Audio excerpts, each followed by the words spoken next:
Okay, so very good afternoon to all. Now we are in the first unit. Okay, that is basics of semiconductor diode. Okay, already we have covered this much part. That is, materials are classified into the three categories: conductor, insulator, and semiconductor. Conductors are the one through which electric current can easily flow. Insulators are the one through which electric current cannot flow, and the semiconductor are the one whose current conduction capacity lies between that of conductor and insulator. Examples are: all metals are the conductor, plastic, rubber are the insulators, and most popular semiconductors are germanium and silicon.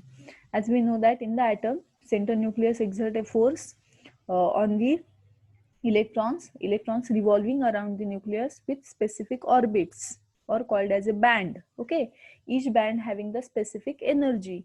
So first band experience the more force as compared to the second band, second experience the less force as compared to first. So as we go on moving away from the nucleus, the force of attraction exerted by the nucleus goes on decreasing. Very least amount of force is going to be experienced by the electrons present in the valence band. Okay, and the conduction band, in the whatever the electrons present in the conduction band, zero amount of force is going to be experienced by them. Okay, and that's why they can easily move here and there. Okay, valence band electrons cannot able to move away from the atom, okay, due to this nuclear force. And that's why anyhow, being as a user, we are interested that we are making the valence electrons available in the conduction band. It is very easy for us that to take the electrons from the valence band. It is very difficult for us to take the electrons from first band or the second band. Why? Lot of force is going to be exerted by the nucleus on such type of the electrons. So we are trying to move away the electrons present in only valence band. Okay, that is in the last orbit. Okay, now if we see the energy band diagram, then we can say that what we can say: in the conductor there is a zero band gap. Means what? Conduction band and valence band is going to be overlap on each other, and due to the overlap, whatever the electrons present in the valence band, they can easily move into the conduction band. Okay, such type of electrons need not, means they need no need of any external energy or any external temperature to go from valence band to the conduction band. And that's why at room temperature, without applying any external energy, we can able to see the current in the conductor. Okay, now in the semiconductor, what happens? In the semiconductor, there is a small band gap between valence band and the conduction band, and due to this small band gap at room temperature, whenever we are not applying any energy, these electrons cannot able to move from valence to conduction. But when we apply some energy, now which type of energy we are applying? For example, temperature or heat. Okay, so once that electrons get that energy, they can vibrate and they can jump from valence band to conduction band. Means at room temperature, without applying any external energy, semiconductor behave as an insulator. Okay, but when we apply some energy, or due to when as temperature increases, the conductivity of the semiconductor increases. How? Because the electrons present in the valence band starts moving from valence band to conduction band, and once the electrons reach into the conduction band, they can easily flow, and flow of electron is nothing but current, so we will get the current. Now last case, that is the insulator. So see here in the diagram, in the insulator, what happens? In the insulator, there is a large gap between valence band and the conduction band. So though we are applying the external energy, or though we are increasing the temperature, okay, that electrons get that temperature, but that jumping of electron is not possible from valence band to conduction band. Electrons, means whatever the energy we are applying in terms of temperature, they will vibrate. Okay, so they will vibrate, but they again come return back into the valence band only. Because why? Because that gap is very large. Okay, and that's why they are not able to jump from valence band to conduction band, and that's why in the insulator we at all not get a current. Okay, so up to this we have covered in the last lecture. Now next part, that is the value of band gap. Okay, so band gap present in the germanium is 0.66, in the silicon it is a 1.12, in the gallium nitride it is a 3.36 electron volt. Electron volt is the unit of band gap. Okay, so in the metal, as there is a no band gap, there is overlap of the conduction and valence band, and that's why Eg value is 0. and the insulator Eg value is very high, that is greater than 5 electron volt. Okay, and that's why there is a no conduction. These values are means required for the MCQ. Okay, so sometimes in the MCQ they are going to ask these values. Now see, in the last lecture we have started this introductory slide, that is the types of semiconductor. Okay, so up till now we have get a clear idea that in the semiconductor there is a moderate band gap or medium band gap or a small band gap, so that once we apply the external energy, conduction valence band electrons can move into the conduction band. Now see, depending upon how many electrons is going to be available in the conduction band, semiconductors are mainly divided into the two categories, that is intrinsic semiconductor and extrinsic semiconductor. Now what is meant by intrinsic semiconductor? It is a pure type of semiconductor in which no any another atom is going to be added. Okay, so only some means a semiconductor atom. If it is silicon, then only silicon atoms will be there. If it is germanium, then only germanium atoms will be there. Okay, so both are the semiconductors. Either it may be the silicon or either it may be the germanium.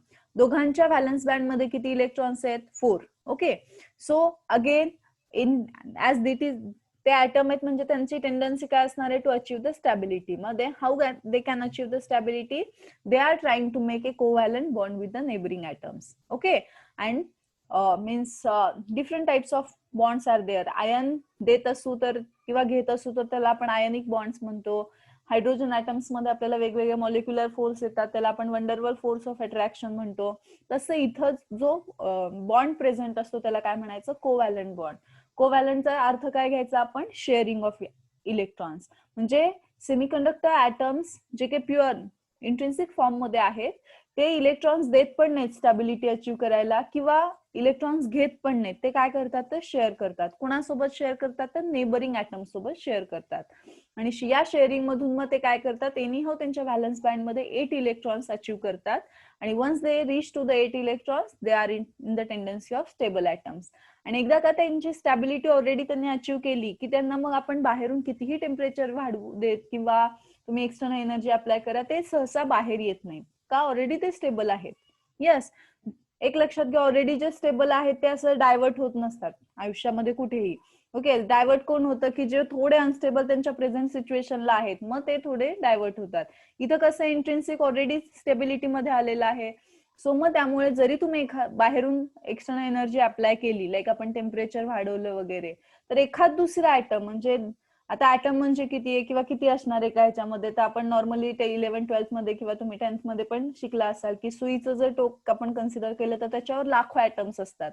मग याच्यावरून आपण त्यांची काय radius असेल वगैरे हे करू शकतो. येस ना, मग लाखो ऍटम मधून जरी एखाद दुसरा इलेक्ट्रॉन्स बाहेर आला तरी आपल्याला सफिशियंट अमाऊंट एनर्जी मिळाली का? नाही मिळाली.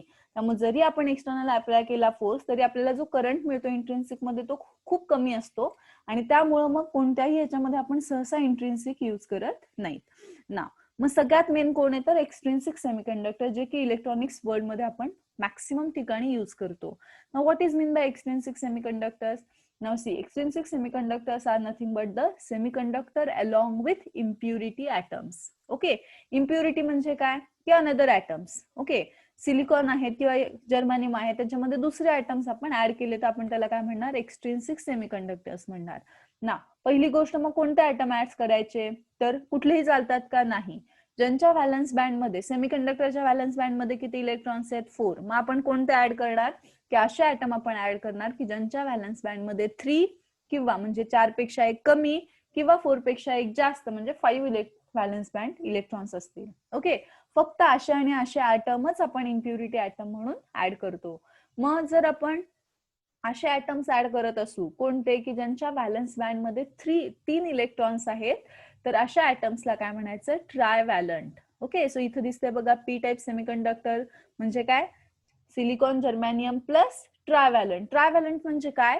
की ट्राय म्हणजे 3, व्हॅलंट म्हणजे व्हॅलन्स इलेक्ट्रॉन्स, की असे ॲटम की ज्यांच्या व्हॅलन्स बँड मध्ये 3च इलेक्ट्रॉन्स असतील असे आपण ॲटम्स जर ऍड करत असू तर तशा टाईपच्या सेमीकंडक्टरला पी टाइप म्हणायचं. येस ना.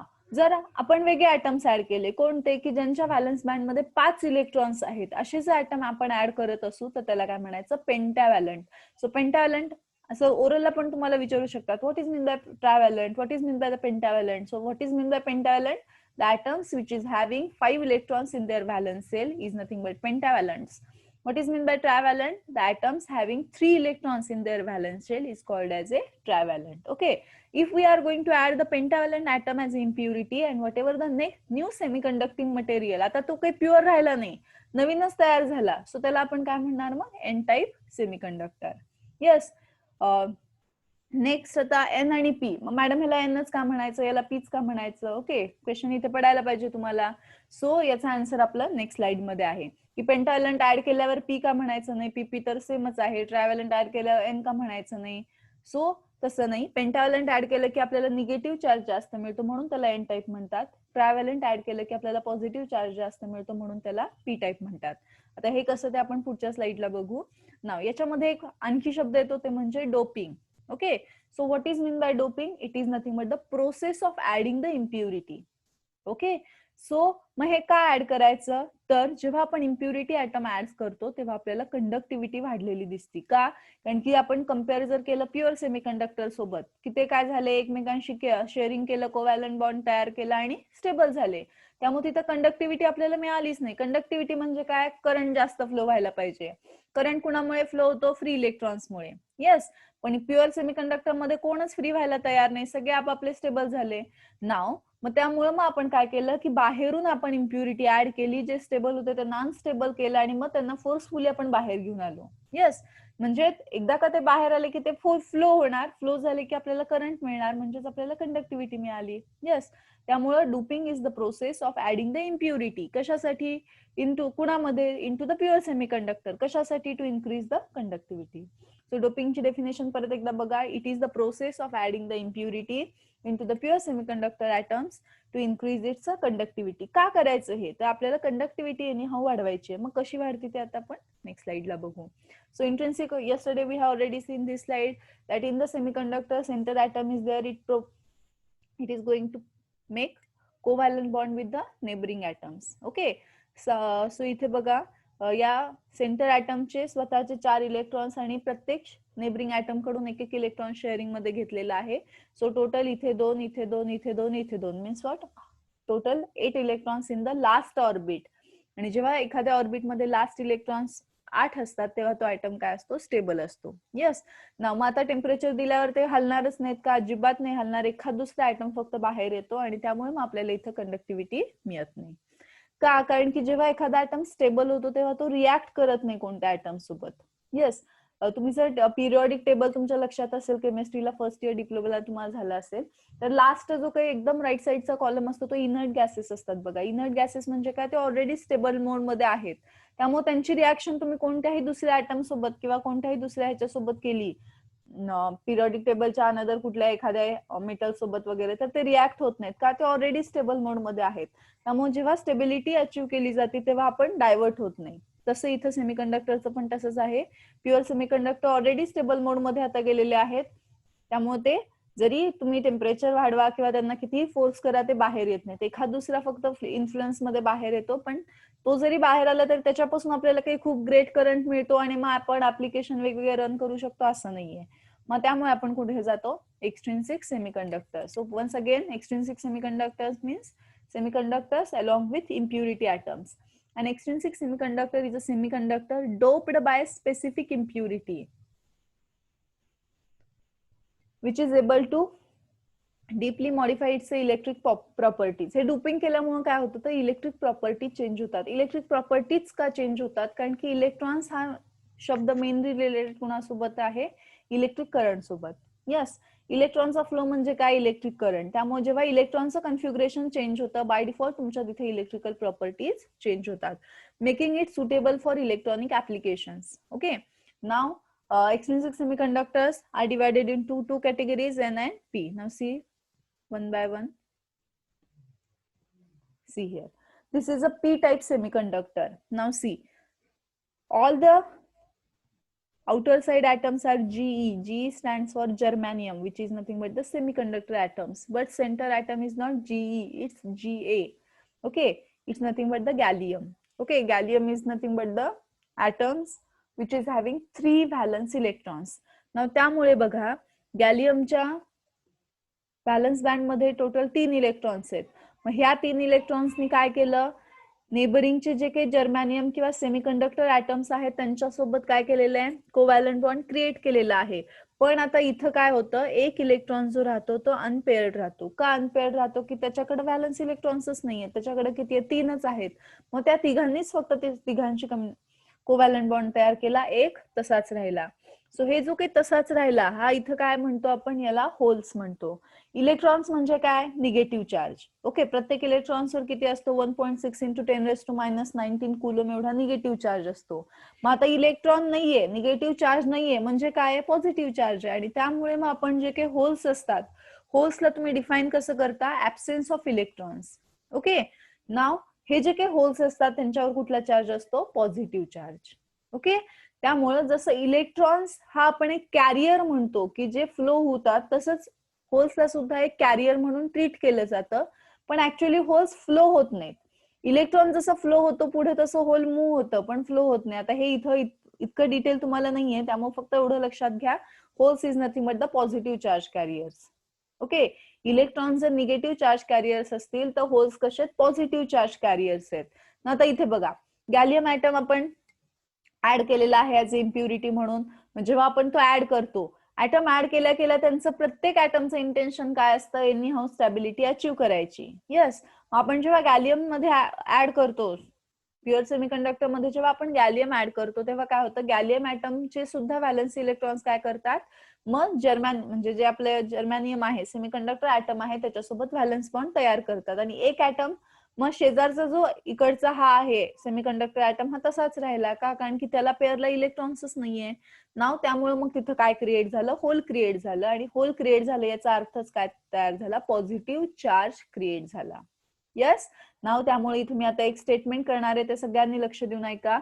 whenever we are going to add trivalent impurity, tri means 3 valence electrons. Okay, so whenever we are going to add the trivalent impurity, holes are created.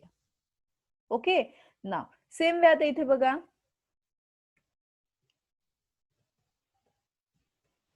इथं arsenic center atom बघा, AS is nothing but arsenic. It is a pentavalent atom. Pentavalent म्हणजे काय, की ज्याच्या valence band मध्ये 5 electrons असतात. मग whenever we are going to add such a type pentavalent impurity into the semiconductor, what happens, all the 4 electrons is going to be establish covalent bond with the neighboring atom. Then what about the 5th electrons? 5th इलेक्ट्रॉनचं काय होणार, त्याला पेअरिंगला कोणच नाहीये. का, की प्रत्येक जे 4 ऍटम्स होते त्यांनी शेजारच्या प्रत्येक सेमीकंडक्टर ऍटम सोबत एक कोव्हॅलंट बॉन्ड क्रिएट केला. हा 5th इलेक्ट्रॉन्स काय राहतो, हा अनपेअर्ड राहतो. ओके, आणि त्यामुळे मग इथं आपण काय स्टेटमेंट करतो, whenever we are going to add any pentavalent impurity into the semiconductor, electrons are created. Okay, आता मी जर तुम्हाला विचारलं ट्रायव्हॅलंट इम्प्युरिटी ऍड केल्यावर कोण तयार होतं, 2 ऑप्शन दिले, होल्स आणि इलेक्ट्रॉन्स. तुमचा आन्सर काय पाहिजे, holes of electrons. Holes. Good. whenever we are going to add pentavalent impurity, then which is going to be formed, holes or electrons? Electrons. Very good. Now tell me, what is the charge of holes, positive or negative? Positive. Okay, what is the charge of electrons, positive or negative? Negative. मग मी जर pentavalent impurity add केली तर कोणता charge जास्त होईल, Negative. negative, and that's why it is called as a n type. N type means negative type. Why negative type? Whenever we are going to add pentavalent impurity, more number of holes, electrons are created. Okay, as number of electrons increases, negative charge increases, and that's why it is called as a n type semiconductor. Okay, now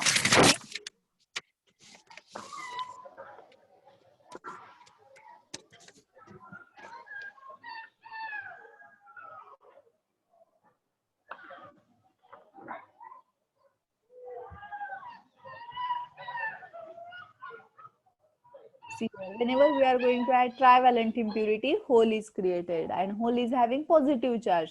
So आपण काय म्हणू शकतो, ट्रायव्हॅलंट म्हणलं की positive charge. काय try म्हणजे काय 3 म्हणजे एक कमी, इलेक्ट्रॉन कमी म्हणजे काय निगेटिव्ह चार्ज कमी म्हणजे काय पॉझिटिव्ह चार्ज, आणि त्यामुळे होल्स आर क्रिएटेड. ओके, हे आता इथं इतकं सोपं वाटतं तुम्हाला. तुम्ही जर या वर्षीचा गेटचा पेपर बघितला असेल म्हणजे सिलेबस वगैरे, किंवा तुम्ही even UPSC ISC Indian engineering सर्व्हिसेसचा जरी सिलेबस बघितला असेल, त्यातले जवळजवळ 3 ते 4 क्वेश्चन हे या पॉइंटवर कव्हर होतात तुमचे. आता हे आपल्याला खूप सोपं वाटतं, पण नंतर जसं आपण पुढे पुढे जाऊ, सेकंड इयर थर्ड इयर, थोडं सेकंड इयर फर्स्ट इयर मागं राहते, आपण रिवाइज करत नाही, मग त्या केसमध्ये परत आपण कन्फ्युज होतो. ओके, सो एक फक्त एक करायचं की कन्सेप्च्युअली क्रिएट म्हणजे क्लिअर व्हायचं, जेणेकरून जरी तुम्ही थोडं रिव्हिजनचा पार्ट असेल, रिव्हिजन नाही झाली तरी तुम्हाला ते क्लिक व्हावं की एन का होतं, एन म्हणजे काय निगेटिव्ह, मग निगेटिव्हला काय जास्त पाहिजे, इलेक्ट्रॉन जास्त पाहिजेत, मग ट्रायव्हॅलंट मध्ये जास्त असतात का पेंटाव्हॅलंट मध्ये, तर पेंटाव्हॅलंट मध्ये. त्यामुळे आपण काय सांगू शकतो, पेंटाव्हॅलंट जेव्हा आपण ऍड करू तेव्हा आपल्याला निगेटिव्ह चार्ज जास्त मिळतो, that's why it is called as A negative type और एन टाईप. नाव तसंच ट्रायव्हॅलंट म्हणजे काय, होल्स क्रिएट होणार, होल्स पॉझिटिव्ह आहे, that's why it is called as A P type. Okay, so here is a combined diagram of p type and n type. So see here, here is a pb, that is a pentavalent atom, antimony. Okay, so outside there is a semiconductor atoms.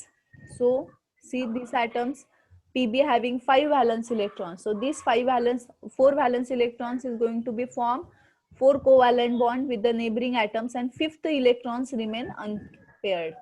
Okay, and that's why this is called as a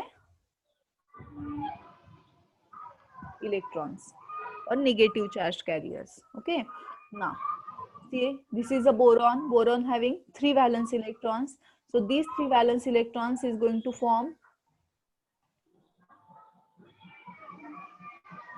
covalent bond with the neighboring 3 atoms. And what about another, there is a absence of electrons, and that's why it is known as a hole.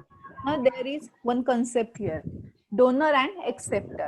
Now before that, see, मला सांगा donate कोण करू शकतो.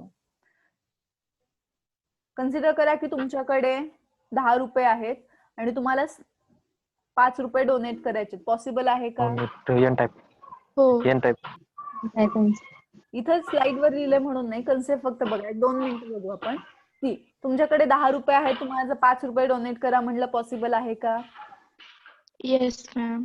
आहे का, आहे तुमच्याकडे आहे म्हणून. ओके, ना आता तुमच्याकडे 10 रुपये आहेत आणि मी जर म्हणलं की 1000 रुपये डोनेट करा, तुम्हाला पॉसिबल आहे का? नाही. म्हणजे डोनेट आपण कधी करू शकतो की जेव्हा आपल्याकडे स्वतःकडे एक्स्ट्रा असेल, आपण डोनेट, जर एक्स्ट्रा असेल तरच आपण डोनेट करू शकतो. येस ना. आता डोनर किंवा एक्सेप्टर ही कन्सेप्ट फक्त इलेक्ट्रॉनशी रिलेटेड आहे. ओके, पहिली गोष्ट क्लिअर करायची ना. आता डोनेट इलेक्ट्रॉन रिलेटेड म्हणजे काय की इलेक्ट्रॉन्स डोनेट होतील किंवा इलेक्ट्रॉन्स एक्सेप्ट केले जातील. आता जर मी तुम्हाला पी आणि एन टाईप साठी विचारलं तर एन टाईप मध्ये कोण जास्त आहे? इलेक्ट्रॉन्स. मग तो डोनेट करू शकतो का? तो डोनेट करू शकतो का इलेक्ट्रॉन्स? हो. येस. त्यामुळे एन टाईप हा ऑलवेज काय करतो, डोनर इम्प्युरिटी क्रिएट करतो. समजलं का? तसं पी टाईप मध्ये इलेक्ट्रॉन्स आहेत का नाही, त्याच्या स्वतःकडेच नाहीये, तो डोनेट करू शकतो का नाही, मग त्याच्याकडे नाहीये तर तो एक्सेप्ट करू शकतो, म्हणून मग पी टाईपला काय म्हणतात, एक्सेप्टर इम्प्युरिटी. ओके, आता इथून पुढे जर या लेक्चर मधून आजच्या लेक्चरला 3 शब्द खूप महत्वाचे आहेत. पहिली गोष्ट म्हणजे पी म्हणजे काय आणि एन म्हणजे काय. पी म्हणजे काय, पॉझिटिव्ह टाईप, एन म्हणजे काय, negative type. Okay, second step काय, पी पॉझिटिव्ह टाईप कधी तयार होणार, पेंटाव्हॅलंट इम्प्युरिटी ऍड केली का ट्रायव्हॅलंट इम्प्युरिटी ऍड केल्यावर, तुम्ही सांगा. Pentavalent. P type pentavalent. No ma'am. P type विचारते मी. No ma'am, trivalent. हा, trivalent. Very good. So P type कधी तयार होईल, ट्रायव्हॅलंट इम्प्युरिटी ऍड केल्यावर. एन टाईप कधी तयार होईल, पेंटाव्हॅलंट इम्प्युरिटी. Very good. आणि डोनर कोण क्रिएट करेल, डोनर इम्प्युरिटी कुठे तयार होईल, एन टाईप मध्ये. पेंटाव्हॅलंट मध्ये एन टाईप. ओके, आणि एक्सेप्टर इम्प्युरिटी कुठे तयार होती, पी टाईप. ट्रॅव्हलंट आणि पी टाईप. आता मला फास्ट आन्सर द्यायचं. एन टाईप किंवा पी टाईप फक्त तुम्ही सांगायचं. Donor, N N. type.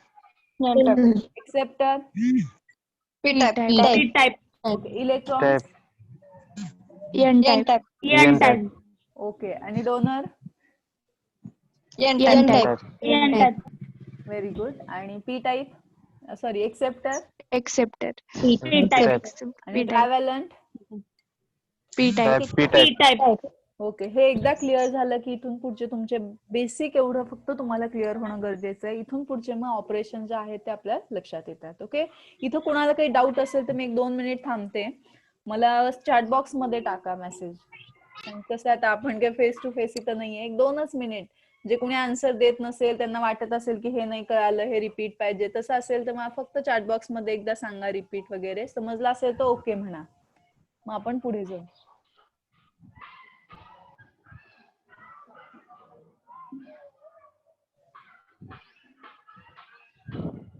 Okay. Shubham okay. ज्यांना समजलं त्यांनी ओके म्हणा. ज्यांना डाऊट असेल त्यांनी विचारायचं की मॅडम हे नाही कळालं, हे रिपीट करा किंवा अजून एकदा सांगा.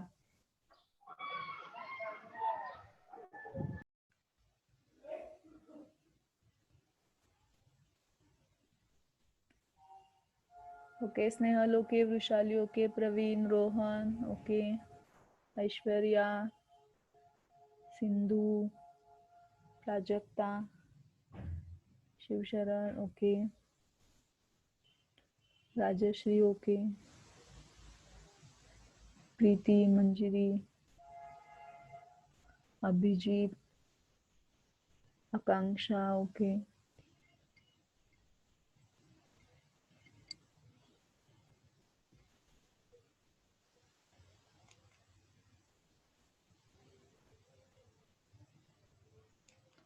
ओके. बऱ्यापैकी सगळ्यांना ओके आहे. त्यातून सुद्धा तुम्हाला जर वाटलं की हा पॉइंट नाही कळाला, हा मला रिपीट पाहिजे, तरी तुम्ही सांगू शकताय. ओके. आयुष्यात 2 गोष्टीला कधीही लाजायचं नाही. आज पहिल्यांदा लक्षात ठेवा. पहिली म्हणजे समजलं नसेल तर विचारायला, आणि सेकंड येत असेल तर सांगायला. ओके. छोट्या छोट्या ऑपॉर्च्युनिटीज आपल्याला मिळत असतात आणि त्यातून आपण हे होत असतो. तुम्ही जर पुढे बघितलं असेल तर खूपदा असं होतं की काही काही जणांना युनिव्हर्सिटी टॉपर असतात किंवा छान पर्सेंटेज असतात, तरी पण एखाद दुसरा इंटरव्ह्यू तिथे क्रॅक होत नाही का? कारण की थोडा आपला साऊंड येत नाही मॅडम. साऊंड नाही येते. Hello hello. येतोय मॅम. हा येतो मॅम. ओके. सो तुम्ही जर कधी बघितलं असेल तर इथून पुढे तुम्हाला दोन्ही गोष्टीला प्रिपेअर व्हायचं. एक म्हणजे टेक्निकली स्ट्रॉंग व्हायचं आणि सेकंड म्हणजे स्वतःतला कॉन्फिडन्स बिल्डअप करायचा. कधीही तुम्हाला काही विचारू दे, तुम्हाला सांगता यायला पाहिजे. यस, इतकं तुम्ही स्वतः कॉन्फिडन्स पाहिजे. सेकंड थिंग म्हणजे थोडं इंग्लिश कम्युनिकेशन. आता ते तुमचं बाय डिफॉल्ट होत राहील, तरी पण आपापसात म्हणजे मैत्रिणी वगैरे आता होतील आपले कॉलेजेस सुरू, थोडं थोडं इंग्लिश बोलायला चलत म्हणजे हे करत चला, कारण की ते खूप गरजेचं आहे. कधी कधी असं होतं की आपल्याला कन्सेप्ट येत असतात पण आपण पुढे पुट आउट करू शकत नाहीत. ओके. सो तसं इथं व्हायला नको, कारण की जेव्हा जे काही तुम्ही आता जॉबसाठी आपण गव्हर्नमेंट म्हणा, सेमी गव्हर्नमेंट किंवा कंपनी, इथं जे काही तुमचे इंटरव्ह्यूज होतात हे मोस्टली इंग्लिशमध्येच असतात. आणि जरी तुम्ही टेक्निकली स्ट्रॉंग असाल तरीही तुमचं प्रेझेंटेशन स्किल हे तिथे व्यवस्थित पाहिजे. तुम्ही खूप ॲफ्लुएंट म्हणजे फास्ट बोलायला पाहिजे वगैरे असं काही नाही. फक्त जे काही तुमचं आहे ते तुम्हाला व्यवस्थित पुट आउट करायला पाहिजे. पण ते कधी होईल जर आतापासून तुम्ही थोडी प्रॅक्टिस केली तर. मग आता तुम्ही काय करू शकता, तर असे जेव्हा छोटे छोटे क्वेश्चन्स विचारले जातात तेव्हा थोडं इनिशिएटिव्ह घ्यायचं. आपल्याला काय डायरेक्ट कसं सांगायचं. आता हे ठीक आहे ऑनलाईन आहे म्हणून, जेव्हा फिजिकली तुम्ही प्रेझेंट राहताल, खूप जणांना येत असतं पण तो कॉन्फिडन्स नसतो की तिथं सांगायचं क्लासमध्ये. तर असं अजिबात करायचं नाही. छोट्या छोट्या अपॉर्च्युनिटी लगेच, तुम्ही नसेल तर कोणतरी दुसरं सांगायला तयारच असतं. यस, पण जेव्हा तुमच्यावर येतं तेव्हा आपण पटकन कॅप्चर करायची ती अपॉर्च्युनिटी. हे तुम्हाला वाटतं अरे किती साधी गोष्ट आहे, साधं तरी असतं आणि याच्यात काय असतं, तर तसं नाहीये. या छोट्या छोट्या गोष्टीमधूनच आपला कॉन्फिडन्स बिल्डअप होत असतो आणि हे स्ट्रिक्टली लक्षात ठेवा. आणि आता हे तर ईडीसी तर आपलं इंटरॅक्टिव्ह सेशनच आहे. थोडं झालं की तुम्हाला क्वेश्चन्स वगैरे विचारले जातील. सो जितकं मॅक्सिमम होईल तेवढं इंटरॅक्शन करा. आणि असं काही नाही तुम्ही अनअवेअर आहात वगैरे, आता थोडी आपली ओळख झालेली आहे त्यामुळे व्यवस्थित येत असेल तर आन्सर द्यायचा. आणि जर नसेल कळालं तर लगेच सांगायचं की मॅडम हे नाही कळालं, रिपीट करा किंवा हा पॉईंट परत एकदा समजून सांगा. सो इथपर्यंतचे बेसिक्स होते ना. आता आपण पुढे फॉरवर्ड करू. नाव सी हिअर. आता आपल्याला पी टाइप माहित झालं, एन टाइप माहित झालं. What is mean by P type? It is a positive type of semiconductor. It is a type of extrinsic semiconductor in which we are going to add the trivalent impurity. Okay, N type semiconductor, N type material मध्ये आपण काय सांगू शकतो, it is a negative type of semiconductor which is going to form by adding the pentavalent impurity.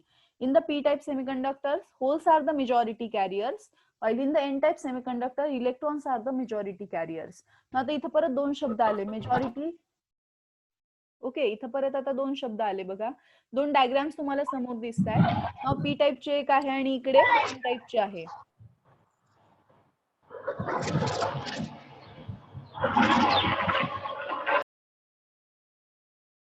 Okay, so C here in the P type आपल्याला काय दिसते, तर खालचा निळा जो आहे तो व्हॅलन्स बँड आहे, वरचा जो आहे तो कंडक्शन बँड आहे. ओके, ना व्हॅलन्स बँड मध्ये बघा तुम्हाला होल जास्त दिसतील. ओके ना, म्हणून आपण काय म्हणतो, पी टाईप मध्ये होल जास्त असतात. यस, एन टाईप मध्ये बघा अगेन आपल्याला इलेक्ट्रॉन जास्त दिसतात आणि त्यामुळे as compare to P type, N type मध्ये आपल्याला इलेक्ट्रॉन जास्त आहेत, त्यामुळे आपण त्याला डोनर म्हणतो. यस, आणि ई काय तर एनर्जी लेवल्स आहेत. कंडक्शन बँड ची एनर्जी जास्त असते as compare to valence band, म्हणून व्हॅलन्स बँड हा आपण खाली दाखवलेला आहे आणि कंडक्शन बँड आपण वरती दाखवलेला आहे. यस, नाव मग आता इथं पी टाईप बद्दल 3च सेंटेन्स जर लक्षात ठेवायचे झाले तर तुम्ही काय लक्षात ठेवणार, P type semiconductor current is largely carried by the holes. Okay, in this case holes are the majority carriers and while electrons are the minority carriers. आता मेजॉरिटी आणि मायनॉरिटी हे काय शब्द आहेत, तर मेजॉरिटी म्हणजे जे संख्येने जास्त आहेत, मायनॉरिटी म्हणजे काय की ज्यांचं अमाऊंट कमी आहे ना. आता पी टाईप मध्ये तर आपल्याला माहित झालं काय की होल जास्त असणार, आपण ट्रायव्हॅलंट इम्प्युरिटी ऍड करतोय त्यामुळे होल जास्त असणार, कोणापेक्षा जास्त असणार, इलेक्ट्रॉन पेक्षा. येस, म्हणून पी टाईप मध्ये होल्सला मेजॉरिटी चार्ज कॅरियर्स म्हणायचं आणि इलेक्ट्रॉन्सला मायनॉरिटी चार्ज कॅरियर्स म्हणायचं. येस, नाव याचाच जर आपण एन टाईप कम्पेअर केलं तर see here in the case of N type semiconductors we are having electrons are the majority charge carriers while holes are the minority charge carriers. Okay, दोन टाईपचे carrier आहेत, hole आणि electrons. P मध्ये hole जास्त असतील, N मध्ये electron जास्त असतील. Okay, so this is all the summary. Okay, that semiconductors are mainly divided into two categories, which are these intrinsic and the extrinsic. Okay, so intrinsic semiconductors are the pure form of semiconductors, that is germanium and silicon. Now extrinsic semiconductors are divided into the two categories depending upon the impurity added. Okay, if we are going to add pentavalent, then it is termed as a n type semiconductor. If we are going to add trivalent, then it will form p type semiconductors. Now which are the examples of p type semiconductors? That is impurity, that is gallium, boron, indium, aluminium. Okay, हे सगळे atoms कसे आहेत की ज्यांच्या valence band मध्ये 3च electrons आहेत, म्हणून आपण ते इम्प्युरिटी मधून ऍड करू शकतो. नाव पेंटाव्हॅलंट इम्प्युरिटी काय आहे, पी फॉस्फरस आहे, आर्सेनिक आहे, एसबी आहे. येस, नाव हे सगळे कसे आहेत की यांच्यामध्ये आपण 5 व्हॅलन्स बँड आपल्याला सापडतात, त्यामुळे आपण यांना पेंटाव्हॅलंट साठी इम्प्युरिटी ॲटम्स म्हणून यूज करू शकतो. ना आता बघा इथं खाली इम्प्युरिटी ॲटम ऍड केल्यावर काय होतं, तर इलेक्ट्रॉन्स वाढतायत, नंबर ऑफ इलेक्ट्रॉन्स वाढतायत, म्हणून NE greater than NH. NH म्हणजे काय, नंबर ऑफ होल्स. नाव एन टाईप मध्ये काय असतं, इलेक्ट्रॉन जास्त असतात, म्हणून एनी ग्रेटर दॅन एनएच आहे. इथे बघा ट्रायव्हॅलंट मध्ये किंवा पी मध्ये होल जास्त असतात, म्हणून NH greater than NE. Okay, आणि इकडे इंट्रिन्सिक मध्ये जेवढे होल्स असतात तेवढेच इलेक्ट्रॉन्स असतात. येस, आणि that's why NE is equal to NH, आणि याला इंट्रिन्सिक म्हणतात, म्हणून NI. NI stands for intrinsic. In the intrinsic number of holes is equal to number of electrons, आणि त्यामुळे ते पी पण नसतात, पी निगेटिव्हली पण चार्ज नसतात आणि पॉझिटिव्हली पण चार्ज नसतात. का, कारण की दोन्ही जेवढा पॉझिटिव्ह चार्ज आहे तेवढाच निगेटिव्ह चार्ज आहे, आणि त्यामुळे ते इलेक्ट्रिकली इनहर्ट असतात. ओके, पण एन टाईप मध्ये कसे असतात, ते निगेटिव्हली चार्ज आहेत. निगेटिव्हली चार्ज का आहेत, इलेक्ट्रॉन जास्त आहेत म्हणून. पी टाईप काय आहेत, पॉझिटिव्हली चार्ज आहेत. पॉझिटिव्हली चार्ज का आहेत, होल जास्त आहेत म्हणून. क्लिअर झालं का? Yes, ma'am.